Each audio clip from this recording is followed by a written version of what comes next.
Thank you guys for being here today. I know this was somewhat optional, so I appreciate your attendance. I'm excited to talk to you guys about genetic counseling. I am a licensed genetic counselor and actually graduated from the OSU graduate program in May. So I'm a new grad and I did my undergrad here. So any questions about Ohio State in general, as far as genetic counseling, I'm happy to answer. And currently, I work in cancer genetics, so as you'll learn, genetic counselors often specialize in a kind of like a field of genetic counseling, a lot like you would if you went to medical school. And I focus on cancer genetics with a subspecialization in acute leukemia genetics. So I work over at the James with the hematology patients. Before I get started, how many of you have actually heard of genetic counseling before? Okay, so a lot of you haven't, which is not surprising. That's how it usually is. And then is there anybody who's already considering applying to a genetic counseling graduate program? Okay, awesome. So hopefully I can convince some of you today. And for those of you who have heard of genetic counseling, is anybody willing to share what they think genetic counseling entails or what they think of when they hear genetic counseling? Yes. A lot of times I hear it for like prenatal circumstances when women are pregnant or trying to get pregnant and just want to know like the risks maybe. Yes, that is a really common thought about genetic counseling, and I think a lot of that stems from the fact that genetic counseling as a profession was designed for prenatal genetic counseling and counseling pregnant women about their risks to their offspring. But as you'll see, genetic counseling has really expanded and now accommodates lots of different specialties. But you're absolutely right. All right, so objectives for today, I'm going to just kind of introduce the profession as a whole a little bit more, but then we'll talk about what actually happens in a genetic counseling session. I've already touched on the specialties, but I'll show you in a little bit more detail where genetic counselors are actually working. And throughout a lot of this presentation, I'll refer to our professional status survey, which is given out to genetic counselors every other year. And so we have data from genetic counselors from 2018. Can everybody hear me okay? Yeah, okay, good. And then we'll talk about the actual prerequisites for going to a genetic counseling training program and what the training programs look like as far as curriculum and requirements. And then we'll have a Q&A at the end. So if you have questions, feel free to write them down, or if there's any burning questions that you think would be better addressed at the time of the slide, then feel free to raise your hand. Okay, so I have this YouTube video. Do these usually work? Yeah. Okay. This is put out by our national society called the NSGC, National Society of Genetic Counselors, and I feel like it's a really good overview, and it's just like a 2-minute clip. Sometimes you have to adjust the sound. Okay. Yeah. Pause it before, maybe. Oh, it's not even. Oh, I think it's.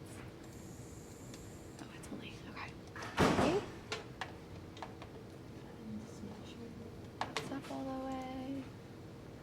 Perfect. Really loud. Okay. Don't want it to like pierce anybody's.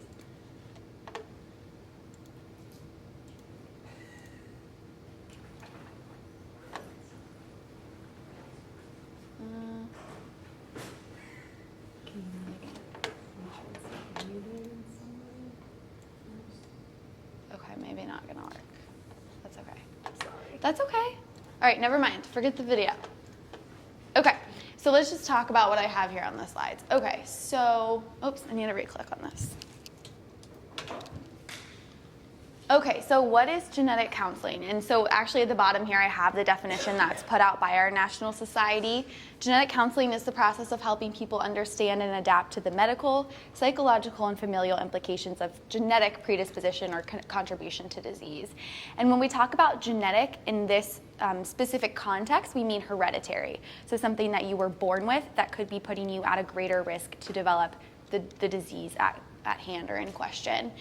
So a lot of times, as you guys may know, when you're going through a typical workup for a disease or disorder diagnosis, physicians might oftentimes look at lots of different things. So for example, in cancer genetics, we look at what are the genetic contributions to somebody's cancer. A lot of times they mean what mutations were you not born with, but that are causing your cancer, and how can we use those mutations to target disease. Well, in genetic counseling, we look more so at what were you born with and what's running through the family that could be putting you and then your relatives at risk. And so here there's a nice little Venn diagram that brings into play the three really biggest components. So we have expertise in the clinical and kind of like content of the disease that we discuss with patients or disorder. We also are able to do some short-term psychosocial counseling, so we aren't there to replace like a therapist or a long-term counselor, but we can provide some short-term psychosocial support, and then also talking about implications for the patients and their family members. So a really big part of genetic counseling will be the family history that we collect. And this is a little bit different from some other healthcare providers in that we spend a large bulk of our session drawing what we call a pedigree, but it's basically a 3-generation family tree. We like to ask about all individuals in the family, whether they're alive or deceased. We want to know how old they were when they passed away, how they died, or if they're still living, how their health status is. We always ask about relevant exposures, so things that could have caused predisposition to a certain disorder or disease that may not, or that could elucidate more of a multifactorial inheritance rather than something like a genetic predisposition, one gene that we can pinpoint causing the predisposition. And then we always assess for ethnicity or race because there are some genetic conditions that are more likely to occur in certain ethnicities and races. And so I have just on the side here kind of a example. You can see on the right-hand side different conditions, and on the left-hand side you can see that each condition has several manifestations within that. So we want to assess for, are there family members with more than one of these things, or are there multiple people in a family that may manifest with these different features? And so this kind of helps us with our risk assessment and whether we're really suspicious that something is running through the family or not. Okay, so this is a visual of a pedigree. Has anybody seen a pedigree before? Okay. So like I said, it's really just a fancy word for a family tree, but we use these symbols so that the males are squares, the females are circles. The arrow at the bottom is pointing to the proband. That's basically the person that is either sitting in front of us or that was first identified to be affected with the disease or disorder that's in question in the family. And then you can see this particular pedigree is labeling glaucoma as the orange square, so people affected, and then the like the slashes going through the people mean that they're deceased, and you can see different ages and then different health statuses, so hypertension, diabetes, etc. So I'd like to give a couple examples here of different things that we may see in clinic and start to introduce some of these specialties and subspecialties that genetic counselors work in, and then I'll show you examples of these pedigrees.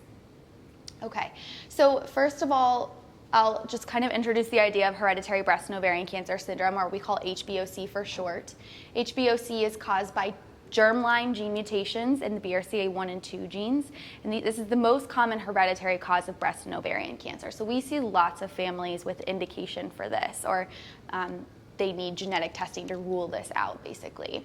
So the BRCA1 and 2 genes are tumor suppressor genes, which means that they're usually working in our body to protect us from developing cancer. But if we have a non-working copy of one of these genes, then we're at a greater risk to develop cancer. So carriers of a non-working copy of BRCA1 or 2 are at a greater risk to develop these cancers listed here. And as you can see for women, the risk for breast and ovarian cancer is high enough that we would recommend increased screening or having preventative removal of those tissues. And this has been kind of popularized in the media because Angelina Jolie had a BRCA1 mutation and ended up having some of the preventative surgeries, and she talks about this in a Vanity Fair article. And so I won't show the YouTube video, but so a lot of our patients come into session already having some prior knowledge about BRCA1 and 2, or sometimes refer to them as the BRCA genes because of Angelina Jolie. And so this is an example of a HBOC pedigree. It's caused by an autosomal dominant inheritance, which I should have asked, but has anybody had an intro to genetics course yet? Or do you remember inheritance patterns from high school? You know they're teaching, okay, so autosomal dominant, meaning that there's a 50% chance that you could pass it on to your kids if you're a carrier for it, meaning that we see it oftentimes in multiple generations and multiple people affected in those generations. And you can see the people colored in are those that are affected with one of the cancers associated with the BRCA1 mutation. And interestingly, individuals with Ashkenazi Jewish ancestry are at a 1 in 40 risk to be a carrier for this. So that right there is enough to get you in the door to a genetic counselor to have testing for a BRCA1 or 2 mutation. Next, I'll talk about a different type of disease that we often see onset in childhood, which is in contrast to HBOC, which is more of an adult onset disorder. Cystic fibrosis mainly affects the lungs, pancreas sufficiency, and then also can cause infertility in males, and it's caused by non-working copy of the CFTR gene. And so this one here was, did anybody see or hear about the 5 Feet Apart movie? I think one of the Sprouse twins was in it. So he and the love interest in the movie both had CF, and they weren't really allowed to be within 5 feet of each other because there's a high risk for infections when you have CF. So another disorder that's been in the media, this one is a little bit different though in that it's caused by an autosomal recessive inheritance, meaning that if you and your partner are both carriers for it, you won't manifest the disease, but there's a 1 in 4 chance that your children could be affected with CF. And so here's a pedigree. You can see that there's just one person in this bottom generation affected with CF, but nobody else in the prior generations. And this is really typical of an autosomal recessive inheritance pattern. And then this is Duchenne muscular dystrophy is an X-linked disorder that mainly affects boys. And it's onset in childhood to adolescence. It's caused by mutations in the DMD gene. And this is a really common disorder to be seen in young boys, especially here at Nationwide Children's. We have lots of experts that work in DMD, and so oftentimes this can be featured on the local news and things like that, some interest stories. And so here's an example of a pedigree here. So we have an affected 8-year-old, I think that's an 8-year-old boy here, and then his mom would have been a carrier. It's X-linked, and she had an affected brother. So you can see with an X-linked inheritance, you can see it running through the family, primarily affecting boys. So you can see here the importance of why we would take a pedigree or a comprehensive family history for each of these 3 examples, knowing their different inheritance patterns and manifestations. And then lastly, I'm sure most of us have seen people with Down syndrome or know somebody with Down syndrome. Down syndrome is caused by an entire extra copy of chromosome 21, also called trisomy 21. And it can cause lots of different things like trouble learning in school, meeting late milestones as a child, also some of the other things I've listed here, but symptoms can range. And the thing so this comes up a lot in prenatal genetics, and the thing that's interesting about Down syndrome is that when you take a family history, there will typically be nobody else affected because Down syndrome happens completely by chance and is typically not something that's inherited. About 2% of the time it can be, but that's a completely different story, so we won't go there. Okay, so again, just to reiterate the importance of taking a family history in genetic counseling, and so a big part of going to graduate school is learning about, for genetic counseling, is learning about the skills to do this and then be able to make your risk assessment based on what you see in the family history, and then kind of just talking with the patient about what you think the best testing to offer them would be. So I've illustrated a few of the different practice areas here. So we talked about cancer, we talked about prenatal, pediatrics, and then there's more of a general genetics realm, which is where a lot of adults are seen with adult onset genetic conditions like Huntington's disease. And then preconception is kind of falls into the space of prenatal, but can be a little bit different. So this is, again, data from the PSS from 2018. So this is all self-reported from genetic counselors. You can see that cancer makes up a large proportion of where genetic counselors are currently working in direct patient care, meaning that these genetic counselors are working with patients weekly and typically seeing patients in clinic. And then prenatal, a close second, although if you would have looked at this data probably just 10 years ago, it would have been definitely flipped. And then just to clarify, non-direct patient care typically refers to a genetic counselor in a non-traditional setting. So that would be something like a genetic counselor working in a lab, a third-party genetic testing lab where we tend to send our genetic testing. Those labs actually employ genetic counselors not to see patients, but to help interpret genetic testing results, to talk to genetic counselors on the phone, to talk to patients on the phone. And so these genetic counselors aren't expected to be seeing a certain amount of patients per week or anything like that, but they're really vital to the whole genetic counseling process. And then this is more of a this kind of delineates even further the specialty. So I realize this is small, but I pointed out at the top the big five, but then we get into like what I was talking about with lab operations. There's cardiology genetic counseling. There's a big program for that here at OSU. Neurogenetics is very up and coming right now. Newborn screenings, so for babies that get their blood taken right after they're born, and things like cystic fibrosis are screened for on that. So there's lots of different subspecialties for genetic counselors. And I should mention that oftentimes, depending what sort of institution you're at, you may dip your toes in more than one pool. You may not necessarily just see patients for cancer, but maybe a little bit of cancer and other adult onset disorders. And especially in pediatrics, you could be seeing all different types of disorders. All right, so I talked about this a little bit, but more from the PSS. The majority of genetic counselors are providing direct patient care, but again, over the past 2 decades, this is really changing and growing. And so you can see that about a quarter of genetic counselors are providing non-direct patient care, but are involved in the care of patients in some way. And almost all genetic counselors do work full-time, although there is a lot of opportunity for genetic counselors to work part-time. I think that's more of an institutional thing, but I personally know quite a few genetic counselors that work part-time, and so I think that's something to think about when you're choosing a graduate program and a career.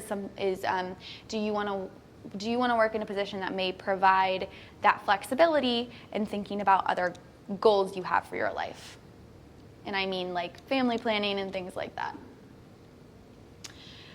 Okay, and in the PSS, they always assess for how our genetic counselors actually delivering their services, and I think this is going to be really interesting to watch over the next few years.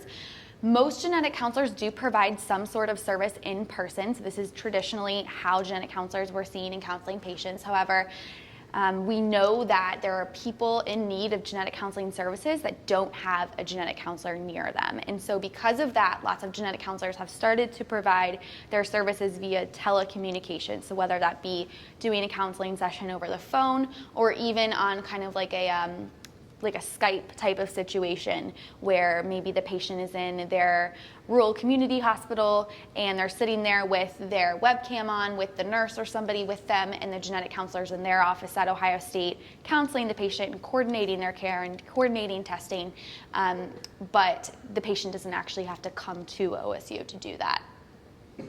And then there's this new up and coming thing of doing group counseling where you see multiple patients at one time that may have the same indication, and you're giving them kind of a bulk of information.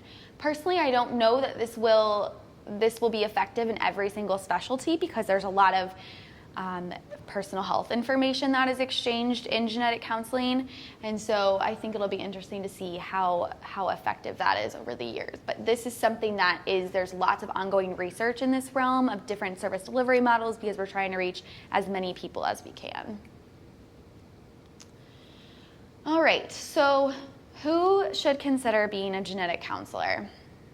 I almost took this slide out because I don't necessarily think that you have to check all these boxes, and I don't think you have to feel very strongly about any of these things either, but I think it's something to ponder.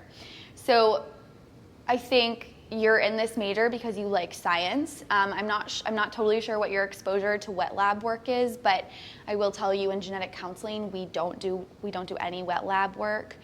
So we definitely do research, but it's more in a clinical realm and working with patients in research. But I haven't pipetted since I absolutely had to. Likes talking about science. So again, I like to talk about science, but I don't love to talk about science like in my spare time, but I feel comfortable talking about science. So is this something that you feel passionate about? And do you also want to work with people? I mean, you have to like to work with people to be in genetic counseling. So, and most of the people that we work with come from lots of different educational backgrounds. We are not primarily working with other genetic counselors. We're primarily working with other healthcare providers within the same clinic that we're in. So whether it be physicians, social workers, nurse practitioners, or other advanced practice providers, you're working as a team most of the time, and you are the representative from genetics. So I think talking about science probably applies to both talking about science with your patients, but also talking about science with your coworkers. Likes to write. I think that this comes into play mostly when you are having to write clinic notes. And I think that you guys probably know that in any healthcare profession where you're working with patients, writing clinic notes is going to be a big part of that. So I don't love to write, but it's definitely a really big piece of being a genetic counselor. And then there is this really important aspect to genetic counseling of providing short-term psychosocial support to patients and their family members.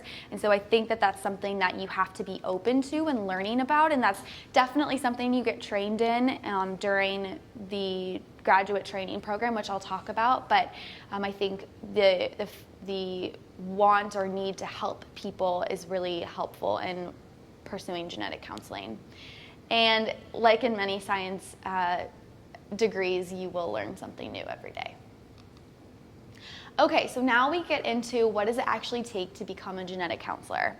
I think the undergrad stuff is on the next slide, but to actually become a genetic counselor, you have to have your Master's of Science in either human genetics or in genetic counseling.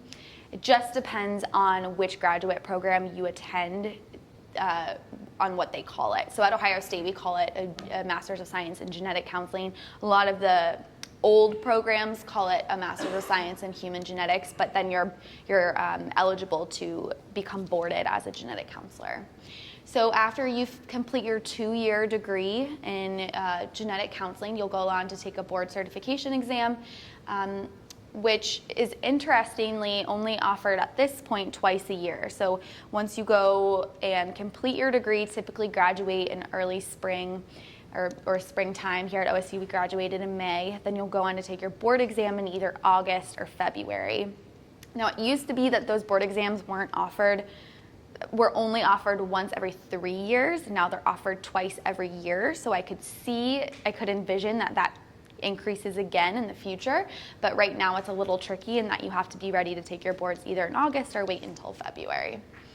And then licensure comes into play depending on the state that you work in. And this licensure basically just gives you permission to do different things in different hospitals.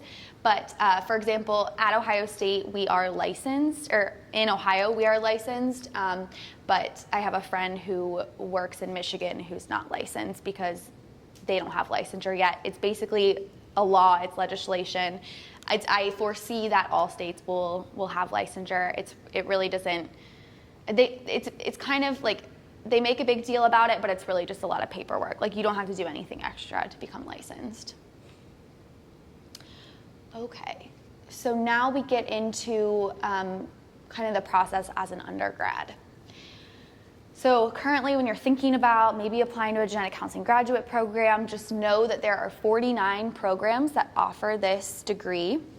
When I applied in a few years ago, there were like 35. So really within the past I think like 4 or 5 years, this has really blown up. So there's 45 programs in the US, and it looks like there's 10 that are new, which means that they're within 4 years of establishing. And then there's 4 in Canada that are now offered. And it looks like there are 2 that are up and coming, are being kind of like applied to be new programs. And there's lists of these online. Actually, the ABGC, which I'll put a link to, I have a link to at the end, is a really good place to go and look for what schools offer these programs. I will say that in Ohio, there's 3, which is unusual. We have Ohio State, and then the University of Cincinnati has a program, and Case Western has a program. There are a couple in Michigan. There's one in Indiana. So some of the surrounding states have programs as well. And there's quite a few on the East Coast, and they're starting to pop up a little bit more on the West Coast as well. Most programs accept 5 to 10 students per year. The smallest programs accept 3 each. The largest, Sarah Lawrence in New York, accepts 32. I think the second largest is Northwestern. They accept 20. So this 32 is quite a large program. I would say most programs accept around 8 or 10 students a year. So it is competitive. Lots of people apply and don't get in the first time that they apply. But then once you apply a second time, you really increase your odds of being accepted. That's what happened to me. And I just worked for a year, and I applied again, and it worked out. So I would say, really, with anything you apply for, don't be discouraged to reapply if it's something you really want to do. And because these programs are so small and competitive, the administration of the genetic counseling graduate programs expect to hear from students that didn't get accepted and ask. They expect you to ask questions as to why your application wasn't as competitive or what you could do differently, and so they do contribute a lot of time to talking to prospective students or people that applied and didn't get in the first time. Applications for the graduate programs are typically due in the winter time. I think the earliest ones are sometime around mid-December, and then as late as into end of January. And then you would have to do, all programs ask that you come in for an interview. I know that there's some programs now that are doing like Skype interviews, but when I interviewed, we had to be there in person for all of our interviews, and these typically take place in January to April. Interviews are typically no longer than a one-day thing. I know a couple programs do like over a couple of days, or a lot of places will do a thing where you have your interview on Friday, but then like Thursday night there's a meet and greet with the current students. So this is a time-consuming aspect of applying to probably any graduate program, but so something to think about when you're approaching applications and things like that, and planning, what classes you might be taking in the springtime when these interviews might take place. Does anybody have any questions about this? Okay, good. All right, so I'm going to feature the Ohio State Genetic Counseling program here. I would say that this is a really good depiction of how the other graduate training programs work as well. I will say that all of the genetic counseling graduate programs have the same exact curriculum, so you have to go through the same exact curriculum in order to graduate. However, it's a manner of how those programs execute that curriculum and what exactly you have to do to earn your degree. So this is speaking to Ohio State, but I think it can be generalized for the most part. So the genetic counseling program, the mission is right there. And what's really exciting about genetic counseling is that I think the most recent loose statistic that I heard was that there are twice the amount of there's twice the amount of jobs as there are genetic counselors looking for jobs. So it's a very good job market, and I think it will stay that way for a while. So Ohio State will be graduating their 5th class this coming spring. And so from the 4 classes that have previously graduated, there's 100% job placement prior to graduation. So speaking from my experience, my 9 classmates and I, we started applying for jobs, I think like January or December before graduation, and we went through the interview process for jobs in February, March, April, and by the time we went to graduation, we were all employed and would be ready to go then and work. So that's exciting. And as I mentioned, you take the boards. 25 people from the Ohio State graduate program have taken their board exam, and almost everybody has passed the first time around. So I think that shows that the Ohio State program prepares you really well for taking the board exam. At Ohio State and at most other genetic counseling graduate programs, you do have to complete a thesis. It's also sometimes called like a capstone project. At Ohio State especially, there's a large emphasis on doing a scientific project that will then be published in a scientific journal. And we also are encouraged to submit our abstracts to the National Society of Genetic Counselors Conference every year, as well as other big conferences throughout the country. So the thesis is a really big part of your graduate training. I like to think of school as kind of being three major categories. So you have your coursework and your classes, which is really heavy in your first year of the program, kind of slows down in your second year of the program. You have your rotations, which is where you're in clinic with your patients. That happens at all times, and especially in the summertime, in between the 2 years, you're in clinic full time. And then the third category is completing your thesis, which happens all throughout the 2 years. Okay, so now getting into the different requirements to actually apply and be accepted to a genetic counseling graduate program. So obviously having your bachelor's degree, which you guys are already halfway there, and it can be in really anything. I did a degree in molecular genetics from OSU, but I mean, I think OSU is unique in that there are lots of different great science majors for undergrad. I had 2 classmates that majored in psychology, so it can be in anything, but you do need to have some prereqs that might be outside of your major. So it didn't sound like people were taking genetics courses, but if you have a chance to take an intro to genetics course as part of an elective or something like that, that's going to be important for getting into genetic counseling graduate school. And then for most programs, you also have to have exposure to biochem, psychology, and statistics. You don't need to have physics. What was the other? There's a couple programs that like you to have like a developmental biology class. So I would, if you're thinking about this, I would go to the specific programs' websites and look at what their prereqs are, because some of them are a little different than this. But this is Ohio State's for sure. And you can see here kind of the average GPA and GRE score. So that's another thing that you probably know, is that you have to take the GRE to get into any graduate program. Well, that is changing, so stay tuned. I would look into that before you actually apply. If you're going to apply to genetic counseling graduate school, some of the schools aren't taking the GRE anymore, so something to think about.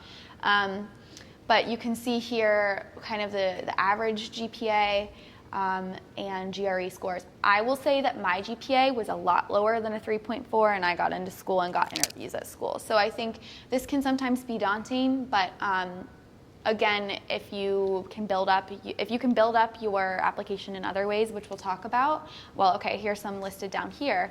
There are different experiences you have to have in order to apply to pretty much any genetic counseling graduate program. So advocacy work is a big component of that, and so graduate programs want to see that you've had exposure to working with people in sensitive situations. So for example, working on a suicide hotline, working at a place like Planned Parenthood. I worked for SARNCO, which is through Ohio Health. It's a sexual abuse response network of Central Ohio, and we met with patients that were presenting to the hospital after sexual assault. And then also, but I will say too, that advocacy could be working with something like Special Olympics. I worked with an organization called Girls on the Run, where you work with kids ages like 3rd to 5th grade. But then also shadowing and meeting with a genetic counselor is going to be really important, just to solidify that you know this is something you want to do and have gotten previous exposure to genetic counseling. And I know that, you guys are lucky if you want to become a genetic counselor, because Columbus actually has one of the most, I think they might have the most genetic counselors like per capita in the country. We have a ton of genetic counselors. We have genetic counselors that work here at OSU. There's genetic counselors at Ohio Health and Mount Carmel, and then there's some other genetic counselors kind of like sprinkled throughout that don't necessarily work in those institutions. But a lot of them are accepting students to come and shadow, or to even just meet with them and talk and ask questions. And so I know that one of the kind of like prerequisites to shadowing a genetic counselor at Ohio State is that you had to have heard a talk similar to this. So if you're interested in shadowing a genetic counselor after we meet today, I have my contact information at the end, and we can hopefully set you up with something. Okay. And then actually applying for the program, like I said, you apply in the fall, typically hear about interviews in the winter, and then interview in the spring. And then they have this thing that they're doing now called this match program. This is not something that I went through. This is brand new as of 2 years ago, where basically after you interview with however many programs you interview with, you go online and rank the programs by your preference. The programs will rank their applicants and interviewees also, and then basically on the morning of match day, you receive an email saying this is where you're going. So if you have more questions about this, I'm not the best person to ask because I didn't personally go through it and I'm not involved with the process now, but I can give you contact information to people that are. But I don't know how other like types of graduate schools are doing their, this might be something that's like not brand new for you guys or that you've heard about before, but genetic counseling is kind of behind the curve as far as accepting students because there's so few students that get accepted anyways that we were kind of doing it like by hand before. But so this is exciting in that we are moving up in the match world. Okay, so more things that you can do to improve your chances of acceptance. So like I said, grades and GRE score may or may not be important, but pretty much the other things that you put on your resume or that you're involved in are probably going to be what's the most important in genetic counseling. So I think I'll start on bullet 2 and just being involved within the genetic counseling world. So at Ohio State, there's the undergraduate genetic counseling, what is it? Genetic Counseling Undergraduate Club, something like that.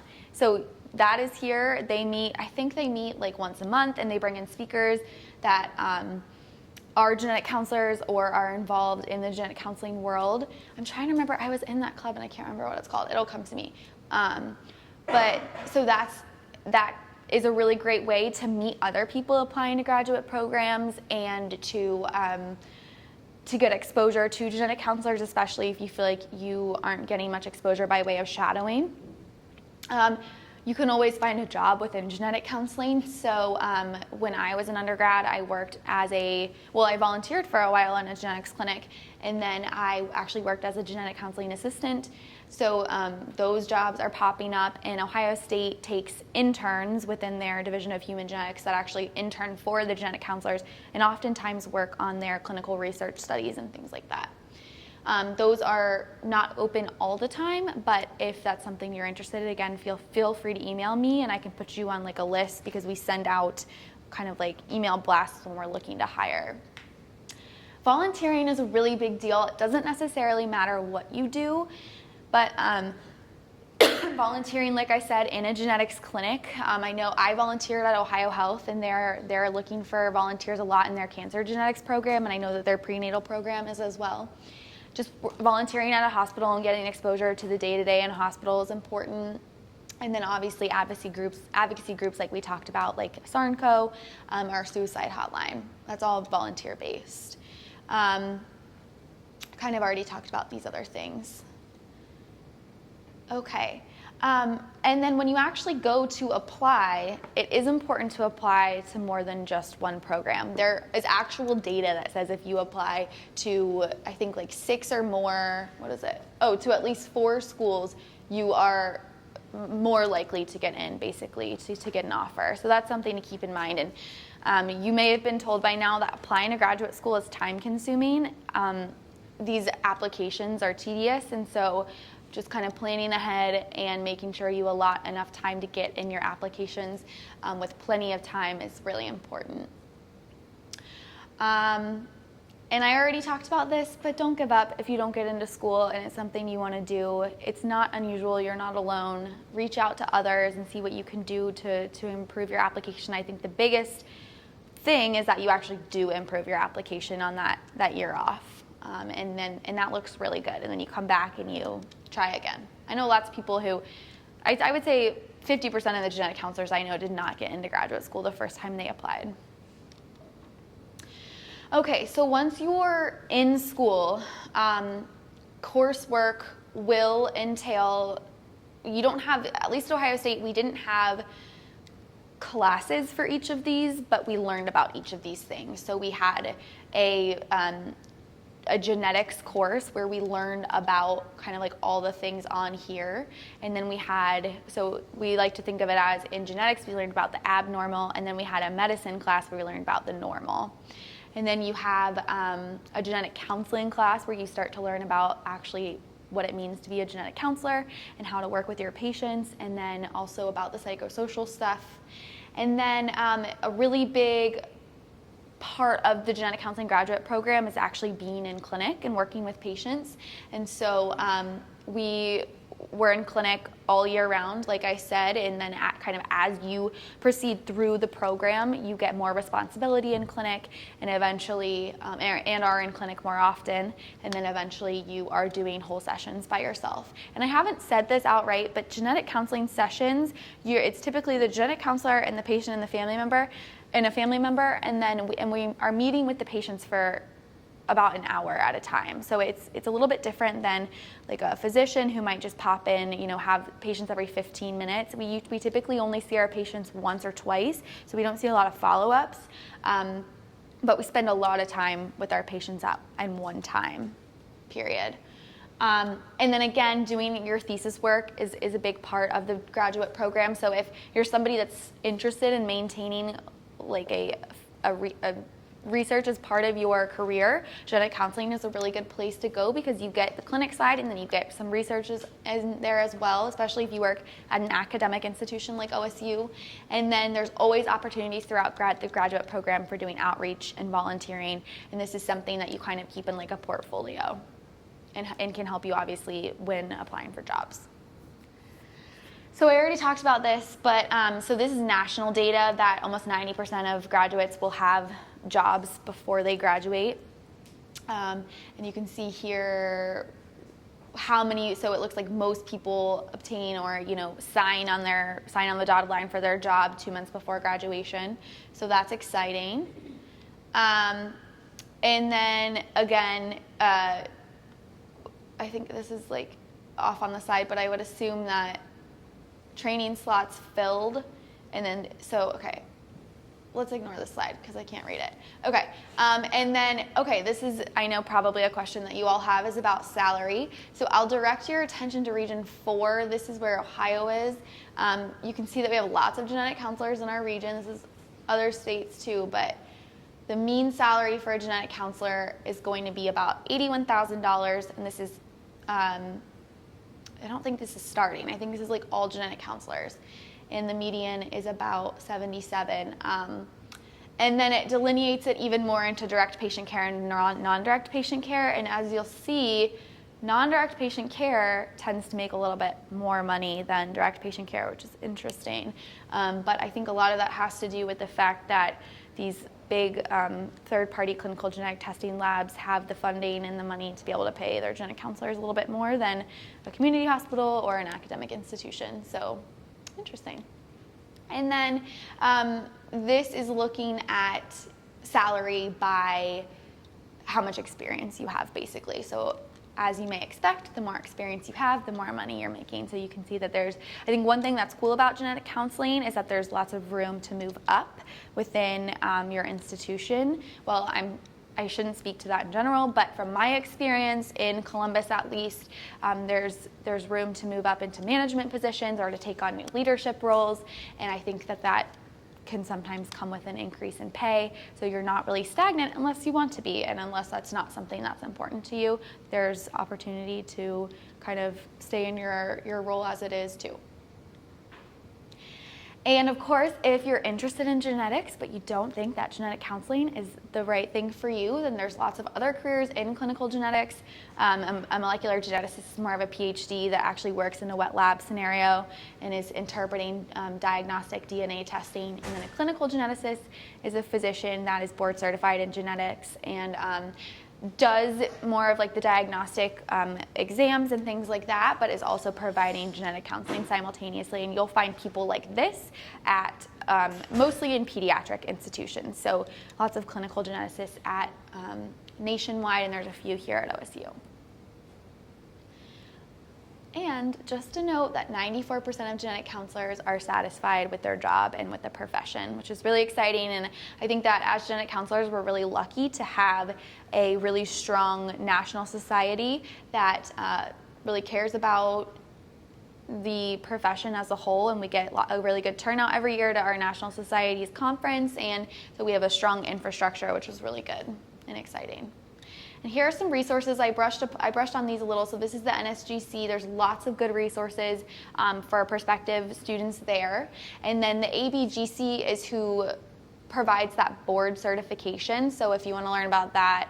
But then this one here, the ACGC, the Accreditation Council, this is who gives accreditation to all of the programs. So that will be a good resource for if you are thinking about applying to schools, where are these programs offered? And then more information about our program here, and then findageneticcounselor.com is a really cool resource for anybody actually looking to see a genetic counselor in clinic or just looking to shadow. And on findageneticcounselor.com, if you search by region and it pops up the genetic counselors, there's also a little space where it says whether or not they are accepting student contact, so for shadowing and things like that. Okay, there's my email address. Anybody has follow-up questions or is interested in shadowing and things like that, I can try to get you hooked up with somebody. Any questions now about genetic counseling? Anything I didn't answer that you were hoping to learn about? Yes.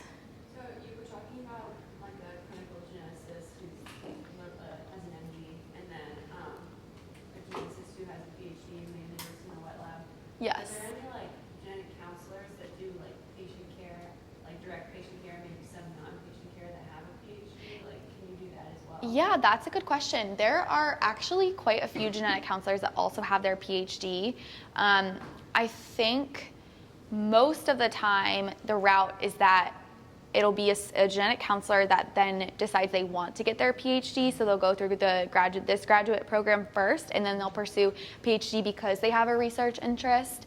And actually, I have a classmate who I graduated with in May. She's a board certified genetic counselor, but she's getting her PhD in neuroscience here at OSU because she's really interested in doing gene therapy for patients with ALS. So she is actually getting her degree, her PhD in neuroscience, but she still wants to work with patients and be able to do genetic counseling. There's also, interestingly, a student currently in the OSU program who has her PhD and is going through the program to become a genetic counselor. So she worked in, I think her PhD is in like genetic epidemiology, so she has a background in genetics, but she was interested and wanted to be able to do more of the patient care and like face-to-face with patients, so she's now pursuing genetic counseling. So you can definitely do both and still keep a balance between I mean, it's flexible, basically, is what is really cool about it. Yeah. You work like in the lab and Yeah. I mean, depending on the institution that you work for and what they're willing to offer you. Yeah. And I would say if that's something that you're interested in, then I would keep an eye on more like academic institutions. A lot of community hospitals obviously don't support that. And that's something that when I was looking for a job as a genetic counselor, I knew I wanted protected time to do research, and a lot of community hospitals don't offer that to genetic counselors, so I chose to stay in an academic environment. Yes? Speaking of that, because I don't know if you talked about that or I missed it. So are a lot of these programs not offered by like a university where it's just a local hospital or something that's putting that on? Well, do you mean the graduate programs? Actually, no. Most of these programs are kind of hosted within a larger academic institution. You'll notice that if you go online and look at the programs. And I think a big reason for that is these programs have to be housed somewhere where there are an abundance of genetic counselors to do the teaching, to do the clinical rotations. So you'll usually find, and I feel like anecdotally, a lot of genetic counselors work at academic institutions, but less so in community hospitals. So there's more genetic counselors at places like a university, and that's where the graduate programs are. Yeah. Yeah. Yeah. Sorry, I have another question. Uh-huh. I feel like I've like been voiced this concern before a lot when I tell people about genetic counseling, and they're like, oh, like you're counseling people who maybe have like terminal genetic disease or something like that. Like that would be so hard and Yeah. burnout and that. Like how do you like deal with that, or do you even experience that at all? Yeah, that's a really good question. So I talked a lot about like the classes you take in genetic counseling. So the first year of your program is a lot of the hard science. The second year is when you start to learn about the psychosocial implications, and we address a lot of potential burnout and compassion fatigue. And I think it also depends on the specialty that you go into, how much of that you would experience. So I think if you talk to genetic counselors, they might tell you that, oh my gosh, prenatal genetic counseling is the saddest because you're having to tell pregnant women that their baby isn't going to be okay. Whereas in cancer genetics, I work more with patients who are interested in learning how they can prevent things from happening. So I think it's a little different depending on the specialty you're in. But that, yeah, there are days where you are really sad and you're working on a case that, not every single day is going to be amazing. I think that's how it probably is in a lot of healthcare professions, but it's also very rewarding, and you're able to kind of hopefully give people answers and reasons for why these things are happening to them, and then hopefully pass that information on to family members, and then to be able to prevent something similar from happening in the future. Yeah, it's a good question. I think a lot of people do think about that up off the top when hearing about genetic counseling. Yeah. Yeah. Yeah, of course. You mentioned that you did not get in the first time. Yes. And this would apply to anybody going to med school. What did you do with your year off? Did you do something to make your application look better? Or? Yeah. So I graduated from OSU with my undergraduate degree in December 2015. So I did like 4.5 years. And then I had applied that fifth year to graduate programs and would have done interviews the spring after I just graduated in December, but I didn't get any interviews. So I worked for a year and reapplied the following fall. In that year, I worked at, or maybe I took 2 years off.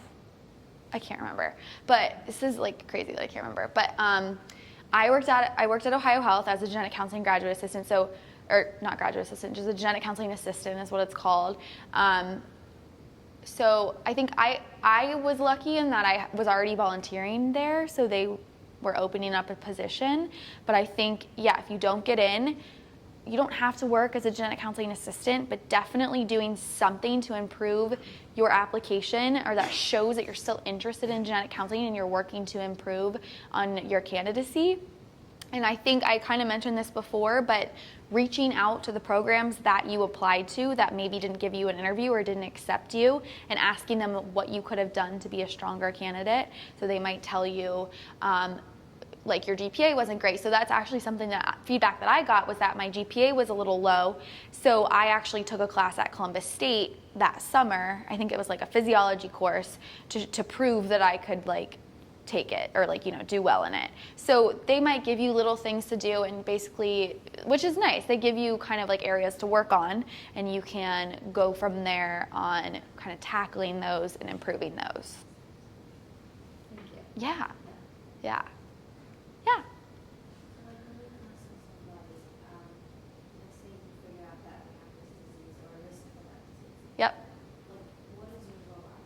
What happens after that? Yeah, that's a good question. So typically it depends on the specialty that you're in again. So if it's a prenatal clinic and you're meeting with an expectant mom who maybe had some findings on ultrasound that look like something could be wrong with the baby, then you talk to the parents. Typically we'll go on to then do genetic testing to either confirm or to like rule out that something genetic is at play.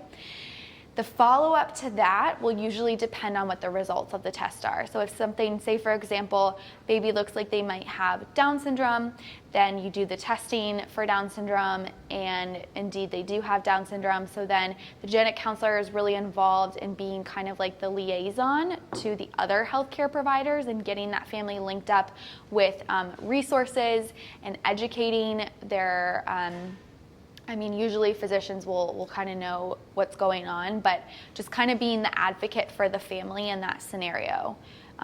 So like I said earlier, we typically don't meet with our patients more than once, but we have lots of correspondence with them over the phone, or we may see them in passing if they're back in clinic for a different appointment and we want to check in with them. I work in, like I said, I work in cancer genetics, and cancer genetics is a little different in that we would test patients, and then if something were to come back positive, as in, yes, we think this is what's causing your disease, then we would offer that testing to their family members. So then we would work with offering testing to their first-degree relatives and seeing if anybody else is affected or at risk to also develop cancer. So it depends on the specialty, but we definitely are involved in follow-up. If things come back as negative and we really just don't think there's anything hereditary or genetic at play, and that whatever disorder or disease they have is just completely random, happening by chance, then we typically don't do much follow-up with the patient. Anything else? Okay. Thank you so much. Yeah, thank you guys. Thanks for your attention.